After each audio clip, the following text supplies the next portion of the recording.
When Andy Ngo went to cover an Antifa protest in his home city of Portland, he was brutally and physically attacked. You can see him being swarmed by fascists, punched, kicked. That's him right there. He was actually wounded. That was cement, and they wouldn't let up. They filmed their own attack. You can see they're dressed in black with face masks. That is a tactic called black bloc to make them hard to identify, as is the masks. Well, Andy Ngo would not be silenced. In fact, it became a bit of a springboard for him to talk about what he had learned in his home city of Portland.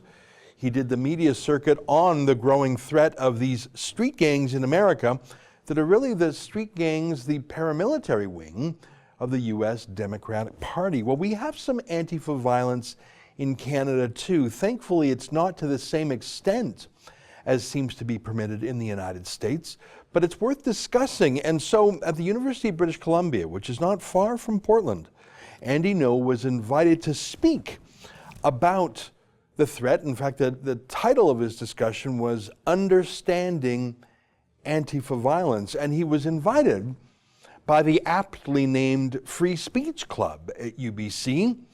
The whole discussion is set to happen on January 29th, just a few weeks from now, until the University of British Columbia decided they were going to cancel the discussion about Antifa violence because of the threat of Antifa violence. Here to explain it is Andy Ngo's lawyer, who is telling the CBC, you'd better go ahead with the talk, or else, you know the lawyer, he's one of the few free speech lawyers left in Canada. His name is John Carpay, and he's the boss of the Justice Center for Constitutional Freedoms. John, great to see you again. Happy New Year. Happy New Year to you, Ezra, and to all of the viewers of The Rebel. Well, thank you very much. Did I accurately summarize who Andy Ngo is and what the nature of his planned January 29th talk at UBC is? Yes, absolutely. He's scheduled to come in on January the 29th and speak. We hope the event will be reinstated. UBC gave a green light to the Free Speech Club back in November to hold this event. And then suddenly, just before Christmas, December the 20th, the UBC said, no, we're canceling the event. They cite safety and security. I call it the SS. I've been dealing with the SS for a long time. It's safety and security is always used as a pretext for trampling on free speech. And I've seen it at the University of Calgary, at the University of Alberta, and throughout all across Canada. You get the SS that is trampling on free speech, safety and security. UBC was not specific about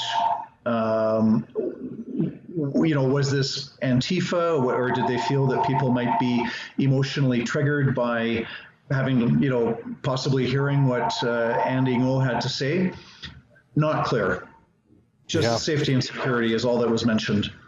Well, you know what? It sounds like one of two things. Either they are ideologically opposed to Andy Ngo, and I haven't met the lad, but I've talked to him on the phone, and I've had some correspondence with him. He seems very mild-mannered.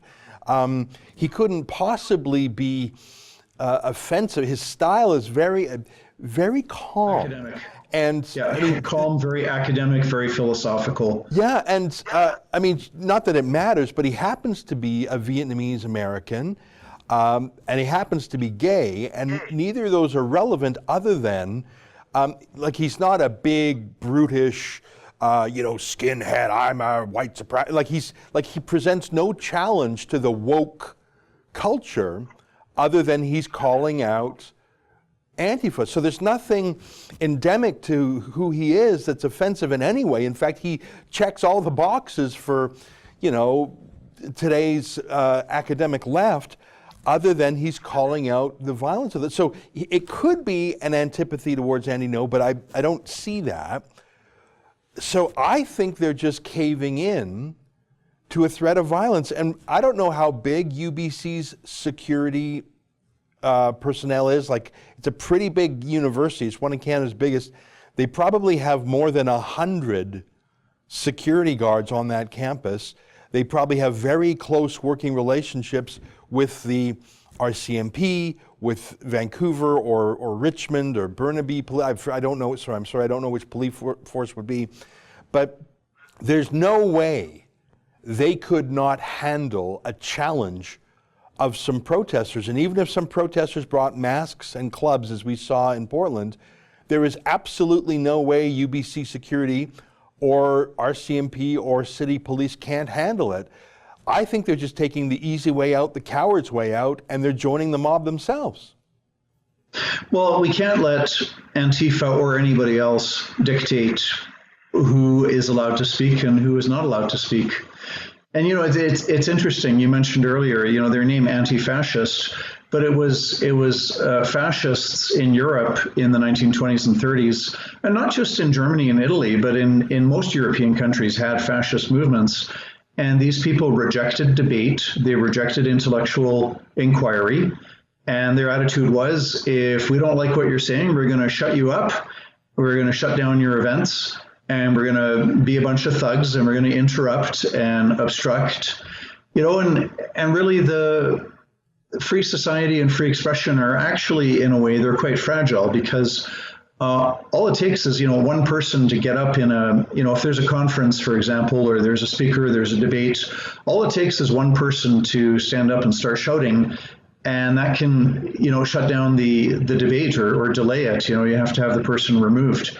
So, I mean, if we care about the free society, we need UBC to step up to the plate. And it's not just UBC. I mean, the University of Alberta in Edmonton has condoned mob censorship of a pro-life display in a case that's before the courts. We're still waiting for a decision. But UBC cannot pander to this kind of mob censorship where somebody takes it upon themselves to declare that somebody else is not allowed to be heard. You know, and the more that you pander to this stuff, the more that you cave into it, the stronger that it grows and becomes. That's an excerpt from the Ezra Levant Show, which is a show I do every day.